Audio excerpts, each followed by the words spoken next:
Good morning, everybody. I'm here in Birmingham, a city this morning that is swarming with delegates for the Conservative Party conference, media, police and protesters. Later on, there's going to be a march this afternoon. There's going to be a bin Brexit march. There'll be a Leave Means Leave rally going on later in Birmingham too.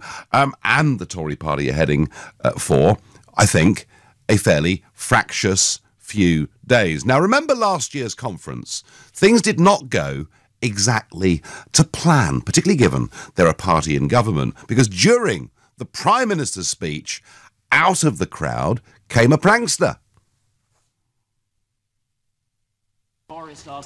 While our opponents flirt with a foreign policy of neutrality and prepare for a run on the ground.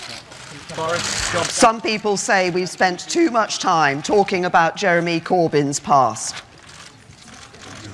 You may not have heard me say that. So some people say we've spent too much time talking about Jeremy Corbyn's past.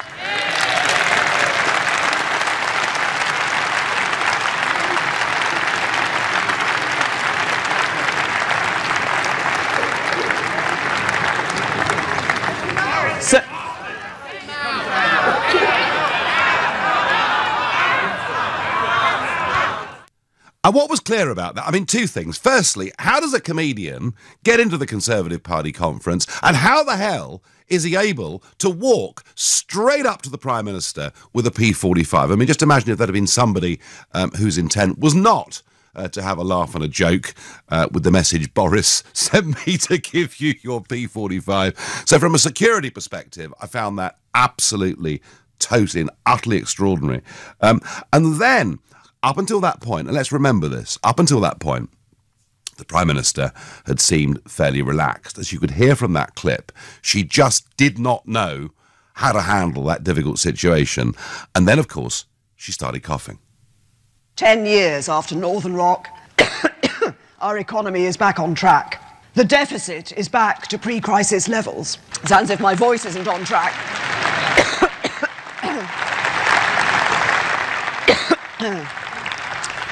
Let this party celebrate the wealth creators, the risk takers, the innovators and entrepreneurs. I hope you notice that, ladies and gentlemen, the Chancellor giving something away free. Will oversee the biggest expansion in training for doctors and nurses. and we shows what good the Chancellor's cough suite is.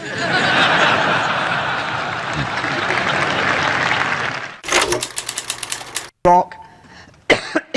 Our economy. Well, on a personal level, you can feel sorry for anybody in a situation like this. You know, we've all been there, haven't we? And we sneeze at the wrong moment or whatever it may be.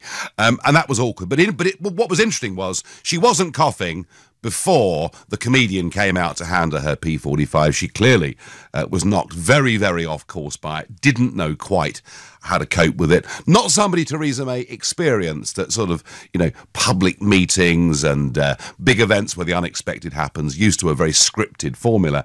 And then after the coughing fit, worst of all, the sign, the slogan up on the wall, one by one, the letters started crashing down. It was just extraordinary. And I was thinking myself about all the UKIP conferences I'd been to. The first one in 1993, in the middle of the national anthem, the UKIP sign fell over. I mean, it was just cringe-makingly embarrassing.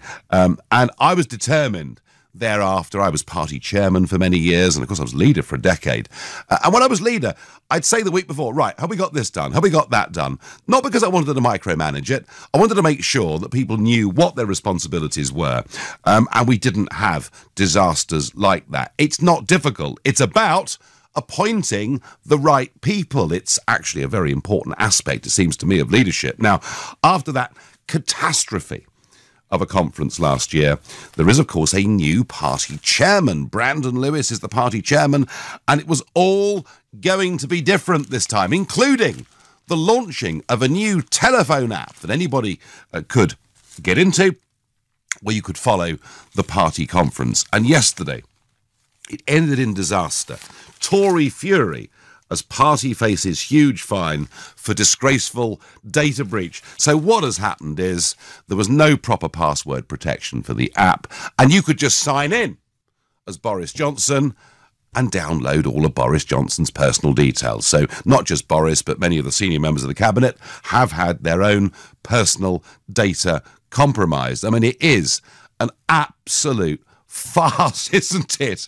That it was all going to be better, and it started off shockingly. Mrs May arrived in Birmingham last night and obviously being asked a lot of questions about the sheer management and competence of the party. And I sort of wonder whether we shouldn't start off and let's discuss the Tory party, let's discuss Brexit, let's discuss her Chequers policy, let's discuss the divisions that exist within the party. But I wonder, are they actually fit to govern? Are they able to govern? Because if you've got chaos at 2 consecutive party conferences, but equally, if you've got a war of words, which is now reaching the level where, overnight, in an interview in the Sunday Times, Boris Johnson has described aspects of Mrs May's Chequers plan as being deranged. I mean, this is very, very strong language. And Theresa May hitting back again in an interview in the Sunday Times, and she's basically saying that the other side should stop playing politics with Brexit. Well, I don't know, Mrs May, I thought Brexit was actually all about politics. But she's really implying in this interview that it's the patriotic duty of Conservative MPs to back her vision. So whichever way you look at this, I wonder, are they actually fit to govern? What does John in Formby think? Good morning, John. Absolutely not. No. What? Because of sheer incompetence, John, or lack of policy unity? What are the reasons? Oh, well, a bit of everything, I think. No one knows what they stand for, really, and the leadership is appalling. I think the big problem in politics, and indeed many areas nowadays, is we live in the era of low talent. And what we have to do is find a leader who can get the best out of what we've got. But you say low talent, John. I mean, it isn't actually very difficult, is it, to employ some people to put a slogan up on a wall at a party conference that doesn't fall off? It isn't that difficult to find somebody to set up a telephone app that isn't accessible to all and sundry. These things aren't difficult, really, are they? No, but like I say, you can't make a silk purse out of a sow's ear. And I think when we're faced with the horror of a fascist left government like Corbyn, we have to really do the best we can with what we've got. But right, so is what you're saying then, the Tories aren't fit to govern, but the other lot are even less fit to govern? Is that your view? Exactly. It's the lesser of two evils. But I've got a slogan go on. To undermine Theresa May. A lot of people seem to compare her to a cat for some reason, like Kenneth Clarke and her kitten heels. And we were told that after the election she was like a wounded cat licking her wounds. And in negotiations with the EU, she's a pussy. Right. So my slogan would be, ditch the pussy and get a Rees-Mogg in place. Right. Well, it's not bad, I suppose. But, John, when someone like you who follows this stuff, and we've spoken several times before, you care about politics and current affairs, and when you're saying, well, one party are hopeless, but the other lot are even more hopeless, perhaps even dangerous, it's not a very inspiring message to get the people out voting, is it? Well, in a curious way, I think actually it is, really. I'm not so sure. I don't think we can attain the golden spires just yet, but what we can avoid is an absolute disaster. Well, I see voter turnout going down, and I think your analysis is part of that reason. John, I thank you. Heading to Portsmouth to speak to Jeff. Jeff, are they fit to govern the country if they can't even run a conference properly? No. I don't think that Boris Johnson will ever make a good Prime Minister because he missed his opportunity in 2016. Well, he had another opportunity, Jeff, I would put to you, in July of this year. When he resigned after the Chequers deal, he had the Commons speech. It was the big moment. The summer was coming up. If he could have got the support and forced the leadership contest, we'd have had a new Tory leader by the 1st of September. So he's missed two big moments, really, hasn't he? Yeah. The one in 2016, immediately after the yes vote, Yep. the leave vote, the whole country, for the whole weekend, was leaderless. He should have been on LBC. He should have been all over the media. He was playing cricket, Jeff. Well, he had to play cricket. Crikey. I mean, what can a gentleman do? Well, cricket is important, but I agree with you. There were other priorities. He didn't get his ducks in a row. He didn't even ring Andrea Leadsom in time to stop her putting in a bid. He made an absolute fluff of it. They're a mess, Jeff, aren't they? Oh. Well, if you're going to let civil servants run our attempted Brexit, what can you expect? Jeff, I'm coming to that later on this morning. Thank you very much indeed for your call. You're listening to the Sunday edition of the Nigel Farage Show here on LBC, and it's 10:15. The Tories gather in Birmingham for their conference. It's basically now open warfare between Boris Johnson and Theresa May. Boris saying that parts of her Chequers plan are deluded. I mean, you can't actually be much ruder than that, can you, about your own Prime Minister and her proposals. He's almost more full-on than Michael Heseltine was against Margaret Thatcher 30 years ago. But when you add to that this massive security breach, which, by the way, the Conservative Party could be fined up to £2 million for, that all the delegates that are registered, including cabinet ministers and figures like Boris, all of that was open access on the Conservative Party conference app yesterday. There is a feeling of total sheer incompetence about the whole thing. And of course, last year, comedians walking up to the Prime Minister and everything. Bob says on Facebook, I think the Tory Party conferences are always full of comedians. Well, they certainly were last year. Sandra thinks we have leaders who live in a bubble, Nigel, not used to being with the public. Well, that certainly showed with Theresa May last year. You know, if she'd been used to doing big public street hustings and having things shouted at her and maybe even thrown at her, she might have dealt with the whole situation better.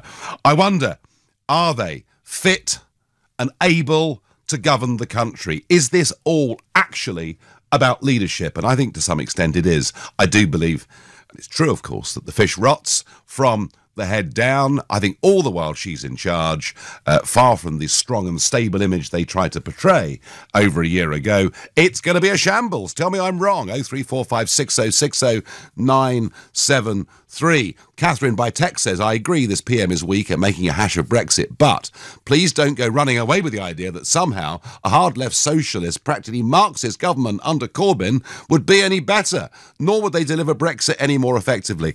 Catherine, I do take the points you're making, but whilst there was disagreement at the Labour Party conference between the Keir Starmers of this world and John McDonnell about, you know, if they were to go for a second referendum, would the Remain option be there? Wouldn't it be there? And whilst it was clear there was a big drift at that conference towards a much more pro-Remain position, they managed to disagree without falling into open, personal, hostile, warfare. And I think Labour's problem isn't so much within the activists or within the political party. Labour's problem is out there in the country where there are 5 million Labour Brexit voters. That's where their problem is. But they gave the impression of a party that was relatively united. They put some new ideas on the table, including 10% of private companies of a certain size, 10% of their equity would be given to the workers. Now, I call it theft, but hey, as an idea, it appears to have caught the country.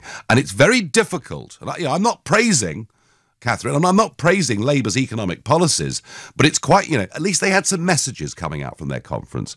Quite difficult to see what's going to come out of this Conservative conference, other than half of them hate the other half. Peter is calling from Enfield. Peter, good morning to you. Good morning, Nigel. Nice to speak to you again. Nice to speak to you again. So are they fit to govern, Peter? Well, clearly, as the Brexit fiasco has rolled out, they're not. They don't seem to know which way they're going.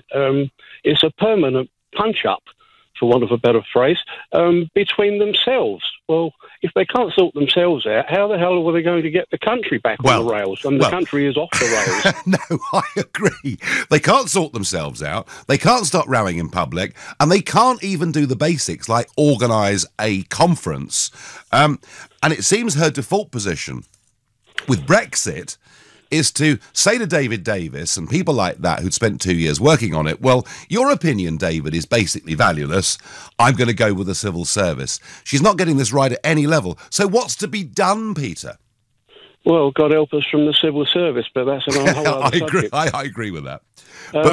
The problem that the country has, in my opinion, for what it's worth, is we are stuck between the rock and the hard place. On the one hand, we've got a bunch of bungling incompetents who clearly haven't got the faintest idea how to manage the situation.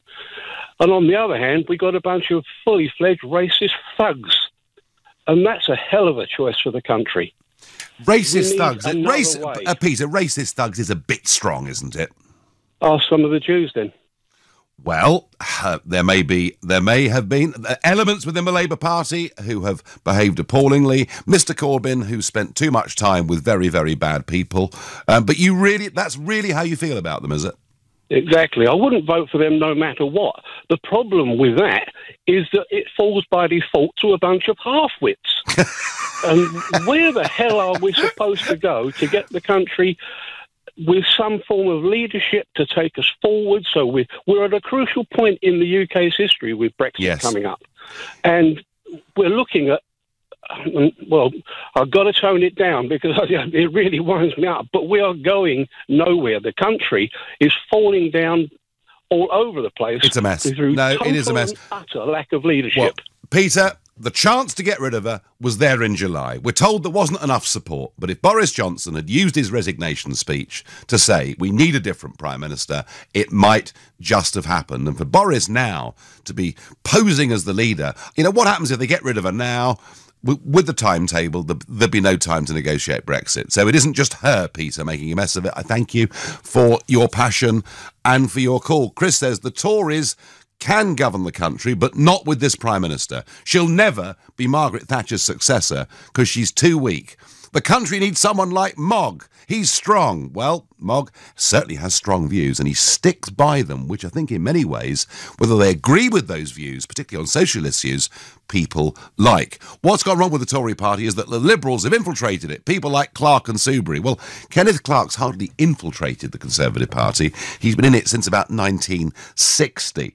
And so I don't think he is a recent interloper. Martin says Boris may have missed 2 chances, hopefully third time. Well, Boris is only 54. And we are living through great events. So you can't write him off. That is absolutely true. And he did write a very good piece in the Daily Telegraph. I might not have agreed with all of it, but I think it was a good piece. It was well argued. He's a very likeable person. And he did very well, didn't he, in London? Winning the Mayor of London, holding it. I mean, all of that's very impressive. But I do think in terms of and not just for his own career, I think for the country, he should have gone for it back in July. That's how I feel. Seamus is calling from Wellington. Good morning, Seamus. Morning, Nigel. I'm really, really disappointed by Theresa May. I'm a lifelong Tory. I'm very much a Thatcher fan. Yeah. And what we've got at the moment is we've wasted 2 years to be convinced that hard Brexit, soft Brexit. Well, none of us voted for anything other than Brexit. Why have we had this debate to try and water down what it is we're going to get or not get? Well, could it be, Seamus, because we have a Remainer as Prime Minister, who still simply cannot bring herself to say that she believes in Brexit? And I mean, this is why Boris has said what he said in the Sunday Times and said it in no uncertain terms. I'll read it to you. Unlike the Prime Minister, I campaigned for Brexit. Unlike the Prime Minister, I fought for this. I believe in this. Isn't perhaps the problem that she never believed in it? We're not taken seriously by Europe because we're negotiating with an open hand of friendship against snarling dogs who have absolutely no interest in giving us any form of a decent deal at all. And what we need is we need a Thatcher banging the table, looking people in the eye and telling them what the consequences are of messing this country about. The only issue I would take with you, Seamus, and where you and I would disagree, is you say we're not being taken seriously in Europe. I would say we're not being taken seriously in the world. I don't think anyone is looking at the United Kingdom at the moment with any sense of respect, and particularly some of those who queued up wanting trade deals to be told, oh, it'll be years and years and years before we can do that. Seamus, a Conservative who is very, very disenchanted indeed. Sean says on Facebook, the Tory party are a complete shambles at the moment, but they're still preferable to Labour. Well, that sort of echoing really what John said the first telephone call we took, you know, that the Tories are hopeless, they're not fit to govern, the other lot are even worse and dangerous. Sounds to me like a lot of people, if it stayed like this, a lot of people would stay at home rather than going down to the local primary school. That's what I think. Maybe Joy from South Croydon will tell me that I'm wrong. Good morning, Joy. Good morning to you. Do you know why there's such a mess? Do you know why everything's in a muddle? Do you know why the public are all up in arms because we don't know what's happening? They should have appointed Nigel Farage right at the beginning as an advisor to the government. You've had 25 years experience of being in the EU. You know how to deal with these people, and you're the man who should have advised the government. Well, Joy, what does the government know really about negotiating with the EU? None of them. Joy, I thank you for your confidence in me. And let me just tell you that I did make it absolutely clear, post the referendum, that I would want to help in any way at all. And I was told I wasn't wanted. I even went 6 months after that, Joy, and met the now President of the United States, not 72 hours after he'd been elected. And I said, if they wanted any help in cementing relations with the new administration, I'd be there to help in the national interest, and they didn't want me. Thing is, Joy, their own petty, tribal, personal politics means they wouldn't have anything to do with me. And the truth is, Joy, that really the Conservative Party is still in the hands of Remainers, isn't it? It is, and that's the saddest thing of all. Yeah. And I think for my grandchildren and the future generation, it really is a worry what's going to happen. Well, Joy, don't worry. Look, even though we're 2 years, 3 months on from that referendum, and it's a complete shambles, there's no question about that. And even if we get a very weak Brexit and not the one we voted for. Do you know, in the end, Joy, in the end, for your grandchildren's generation, we will sort this out and we will win, because whatever gets thrown at us by the establishment, whatever financial threats they give us, the truth of it is, in the end, public opinion is as firm, if not firmer, than it ever was. Joy, thank you for your call and your confidence in me. You're listening to the Sunday edition of the Nigel Farage Show, exclusively on LBC. It is now 10:30 and time for the news with Lisa Aziz. Here in Birmingham, security breaches, a party civil war, Boris Johnson saying parts of the Prime Minister's plan are deranged, and the conference hasn't even started yet. Before I get back to, are this Conservative Party fit to govern, a very interesting election is taking place today. A referendum is taking place today in Macedonia. Macedonia, formerly part of Yugoslavia. And the referendum today is on whether they should change their name, because the northern region of Greece is called Macedonia, and the Greeks are absolutely opposed to Macedonia being an independent state, albeit outside of their territory, but as they see it, having a territorial claim, whether it's true or not, on part of their country. So the referendum is on whether to call it Northern Macedonia. If they change the name to Northern Macedonia, they'll be able to join the European Union. They'll be able to join NATO. And, of course, Mrs. Merkel has been in the last few weeks. The Austrian Chancellor Kurz has been in the last few weeks. Positive noises, of course, coming out of the Foreign Office, Alan Duncan, people like that. And there is a big campaign aimed particularly at the youth, saying, vote for a European future.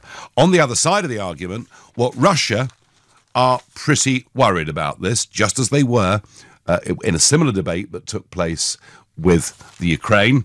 Russia not wanting NATO and the European Union encroaching ever further eastwards. And interestingly, the president of Macedonia is saying that actually what we're doing here is historical suicide. And it's interesting. lots of countries like Macedonia, but I mean, there are others like Croatia. I mean, for 800 years, there was a campaign for an independent Croat state, and now they've joined the European Union. You could argue they've lost that independence. The question is, will they get a vote that says, yes, we change the name? Will they get a 50% turnout with people like their own president leading a boycott? So you see, the European Union, the European debate has the ability to split politics wherever we go.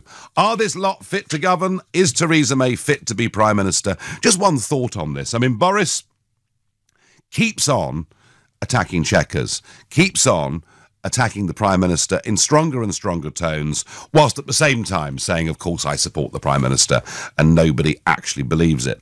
And you do, almost, because he hasn't got the courage to say she should go, you almost in some ways, and I think we'll see this in Birmingham this week, I think there'll be quite a sensible sized chunk of the Tory party will actually, on a human level, begin to sympathise with Mrs May a lot more than they do with Boris Johnson. Come on, Boris, if you want to be the leader, why not just say so? Because at the moment, you're not fooling any of us. Suggestion I get by text: why don't you invite David Cameron onto your show? He was a Remainer and did the honourable thing and stood down, as it was not the job for a Remainer to lead Britain out of the European Union. I don't think, MB, who sent that message, that I'm necessarily top of the pops in the Cameron household, so we'll put that idea on hold just for the moment. I'm going to go to Preston in Lancashire and speak to Philip. Philip, good morning. Good morning, Nigel. So, are they fit to lead us? What needs to happen? Well, I don't think so, absolutely not. But I personally think Theresa May and the majority of the Conservative Party are geniuses.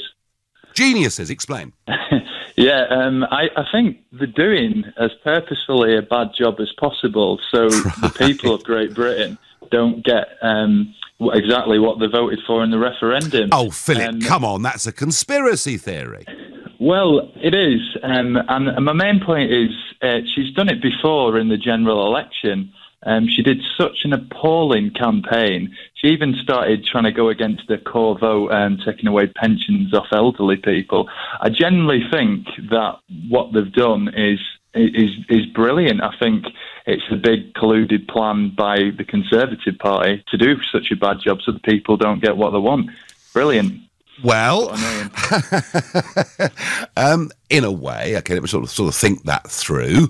Well, I suppose, isn't it interesting, because Mrs May says Chequers delivers the Brexit people voted for when clearly it didn't, when clearly this is not whether you supported Brexit or not back in 2016, but clearly there are elements of Chequers that are a complete betrayal of what people thought they were voting for, those at least on the Leave side in 2016.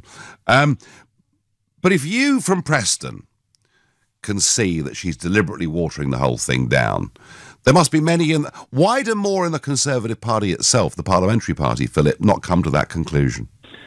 Well, I think the Brexiteers are a minority, and I think there is a little bit of a power shift going on. I do think there are genuine people, the MAGA Knights, whatever you want to call them, that really do want it. But to be honest with you, the vast majority of Parliament don't want Brexit, and I think it's a big, really brilliantly schemed plan. Call it a conspiracy, but all right. I think it's fantastically orchestrated, and I don't think whatever us people, as you call us, the little people, they will never, ever, ever give us what we want. I said before Brexit, we had one foot in Europe. After Brexit, they won't give us what we want. We'll have one foot out of Europe, and that's the way I think it is. I'm furious.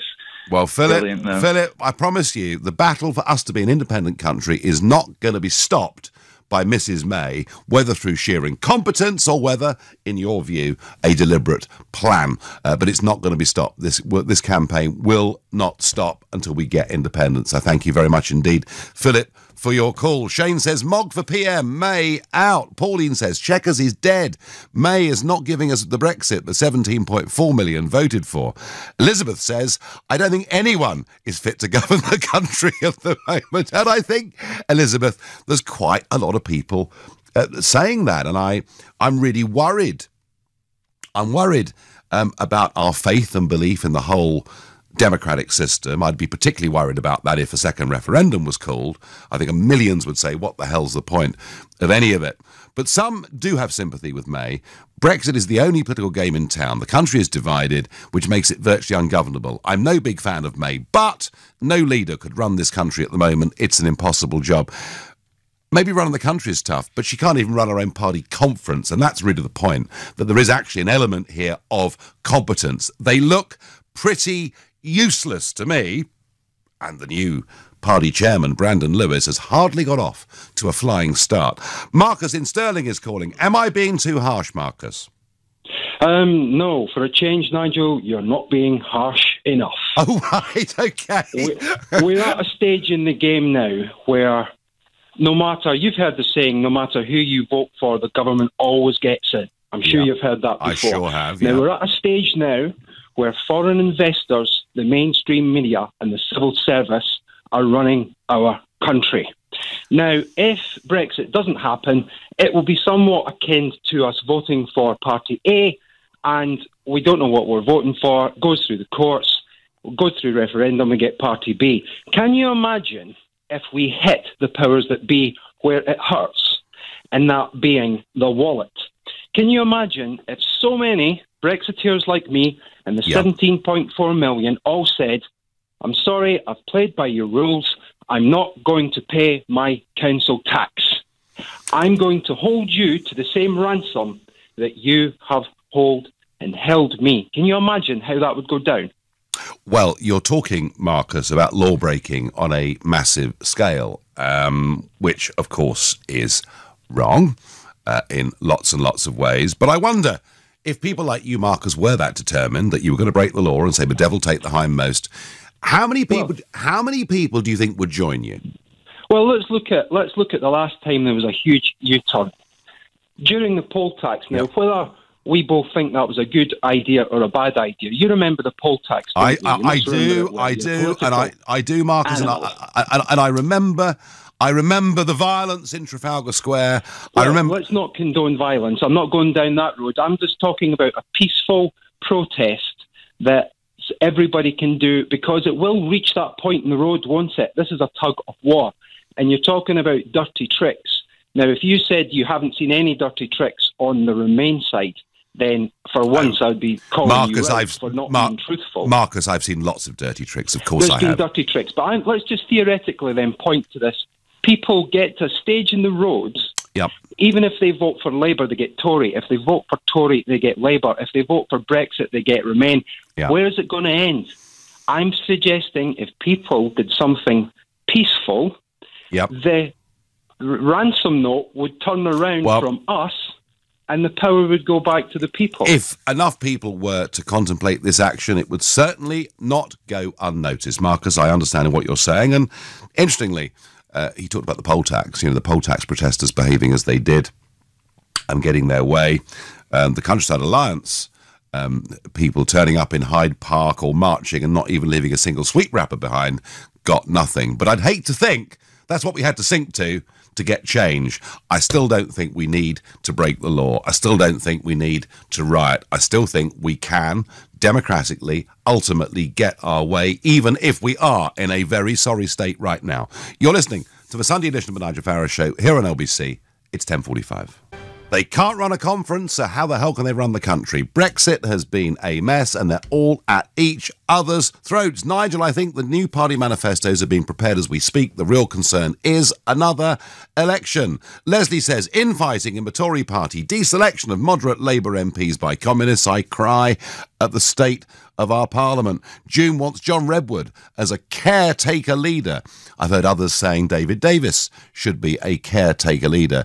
Julie has a proper go at me here. She says, Nigel, you're magnificent. How on earth have you managed to get people to vote Brexit and then call in to blame the current mess we're in on May and not on you and themselves? Well, Julie, this is not the Brexit I voted for. I didn't vote to spend 9 months triggering Article 50. I didn't vote for any transition period beyond the end of Article 50. I certainly would never have given away £39 billion, which we appear to be on the brink of doing, and I certainly wouldn't have gone down the Chequers route. And I think, actually, You know, for 20 years, Julie, for 20 years, people in Brussels have said to me, if you want to leave the European Union and have a sensible free trade deal, we'll do it with you. That is the route we should have pursued from day one, with the threat that if they won't be grown up, we'll walk away. But that threat has never been there. But maybe, in a few minutes' time, at top of the hour, we will talk a little bit about Chequers and what's to be done. And we're 8 minutes away from Rory McIlroy teeing off in the Ryder Cup. Some thoughts on that coming too. But for the meanwhile, are the Tory party fit to govern the country? One caller has suggested they're deliberately betraying Brexit. Sean is a new caller from Lewisham. Good morning, Sean. Hi, Nigel. So what do you think about this government? Are they fit? No. And why is... I think Boris is a coward. Why has he not got rid of Theresa May yet? I mean, I thought they were the Brexiteers. I thought they're the people that was going to take us out of the EU. And Boris and Jacob Rees-Mogg and all that. I think they've just been cowards. Well, I'm really disappointed. I've got a message here, Sean, from Ian, who texts me to say people are fed up with Boris hovering around May, constantly hectoring without plunging the knife. He's fast running out of time. So, Sean, others agreeing with you. Sean, to me, I've said it before, I'll say it again quickly, the resignation speech, he stood down after Chequers, and quite right too, although he did accept the Irish backstop a few months before, so he's not been utterly consistent, but he stood down after Chequers. He should have gone for it, Sean, in the House of Commons in July in his resignation speech, shouldn't he? Yeah, exactly. I was thinking, what do you think is going to happen? I mean, you must speak to him.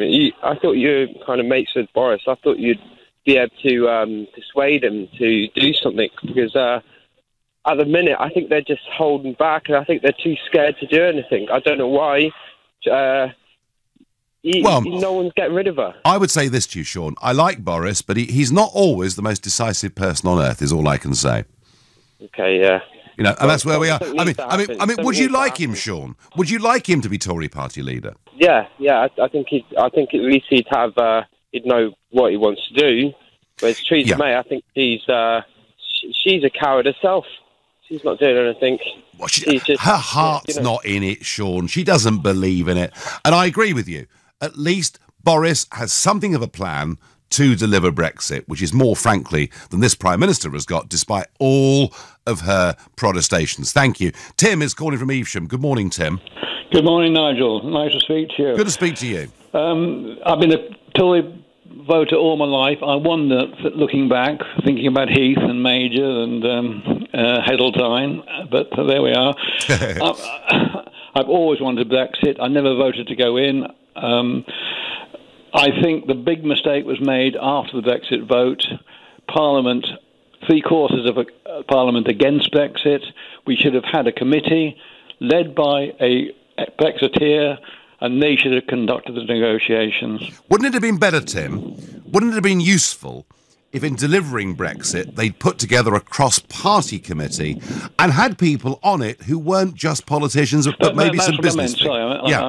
That's exactly what I meant. Yeah. And to have some... I mean, I'd love to have seen some serious business figures getting involved in this. People who are used to big negotiations, people who are used to pressure, used to deadlines. Instead, we have a Prime Minister who appears to be being run by Ollie Robbins and the civil service. Exactly. I'm ashamed the way that they treated you, the party, and particularly Cameron. He's made himself look a very small man in not accepting help from you. Well, I was more than prepared to help in any way I could, Tim, and, with that or with the American relationship. But Tim, I'm afraid we are stuck in a form of politics in this country, and a lot of it's got to do with the electoral system, but it's just petty tribalism, and I'm afraid that's what it's all about. So, Tim, what would you... I mean, you're obviously very disenchanted.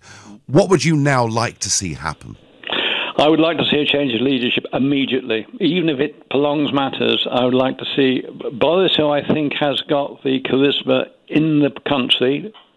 People follow him wherever he goes. Yep. My favourite would be Rees-Mogg. I think he's a genuine, honest man who answers questions directly. OK. No, well, I'll tell you what, Tim. Like or dislike Jacob Rees-Mogg or his opinions, he didn't run away, did he, from issues like gay marriage or abortion when Piers Morgan questioned him. Tim, I thank you very much indeed for your call. Chris says it's tragic. Just when we need UKIP, they go and become obsessed with Muslims. Well, I'm sure the party leader Gerard Batten will give a different take on that, but I think there is a general impression that UKIP, perhaps Brexit's not their biggest priority at this moment in time. That's what some think. Nick is a new caller from Putney. Nick, good morning to you. Good morning, Nigel. So, are they in as big a mess as many of my callers this morning think? Well, I think the real problem is that Theresa May was not elected. She was coronated, in effect. Yes. And until that problem is solved, the Tory party will be in disarray. So if Theresa May wants to solve that problem, she should call a leadership contest and stand against whoever the challenger is. What, rather like John Major did back in the mid-90s when John Redwood stood? Yeah. Well, exactly. But you could argue, Nick, and you know, the circumstances of her originally getting in, there wasn't a contest, you're right. But she did fight a general election, didn't she? Yes, but oh dear, that didn't go too well, did it? No, indeed it didn't. But, you know, I think the coronation sort of took place well before the general election. And then, you know, a lot of things were muddled in that context of the general election. So I really think that until the leadership in the Tory party is resolved in a very clear and unambiguous manner, then we will muddle along. Well, we won't get. She's got her speech, Nick. She's got her speech on. She's got her speech on Wednesday, and Nick from Putney, Prime Minister, is urging you to say, "Put up or shut up." Boris, put up or shut up. Nick, you may be right. It may be the only way she can possibly deal with this. I've got time for one last quick caller. Steve, a new caller from Surbiton. Good morning, Steve. Good morning, Nigel. I think what most people have been saying about Boris Johnson is right. He is indecisive, but to be fair, some people work better as a team. If Jacob Rees-Mogg and Boris Johnson were to club heads together, I think that would make it a lot more palatable for everybody. That way we've got Johnson's charisma and Mogg's constitution. Yeah, I think Boris is not a great team player either. He does things very much on his own. But I think, Steve, what you're seeing, and it's pretty clear, isn't it, that Boris goes out ahead, he writes the articles in the Telegraph, he does the interviews, and Jacob comes in supporting him fully. And frankly, I don't think you can put a cigarette paper right now between Boris Johnson and Jacob Rees-Mogg, and Jacob clearly is supporting Boris, I would say. So why don't they just club together then, and Boris will say, all right, then you help me be leader, I'll make you deputy? Well, who knows what private conversations are happening, Steve, but the real issue is, why are they both publicly, in fact, all of them, David, all of them, why are they being so loyal to a leader who they say is betraying the country over Brexit? I mean, it is actually somewhat bizarre, isn't it? There's something sinister going on there. Very odd. What I thought I observed a little bit when Jacob Rees-Mogg first became popular was that he kind of engaged in an act of self-sabotage. And also Johnson, I mean, when you think, he stopped being mayor, then he became an MP because he was widely tipped to be leader. I know. And well, he still may be. To the thing where he wins the referendum, Steve, and then he walks away. Steve, odd times. Thank you very much for your call. So, she's got her big speech coming up next Wednesday. She's under pressure to chuck Chequers. Boris Johnson calls some of those plans deranged. Is it time that actually she recognised that Chequers is never, ever going to work? If she chucks Chequers, would that make her a stronger or a weaker leader? And if you think chucking Chequers shows she actually understands it, it'll strengthen her. Call 0345 6060 973. Maybe you think it's impossible to chuck Chequers. She staked her reputation on it, in which case text to 84850. And any other bright ideas gratefully received, you can tweet using the hashtag Farage and LBC at LBC. I think she's got to chuck Chequers. If she does, she'll unite the country.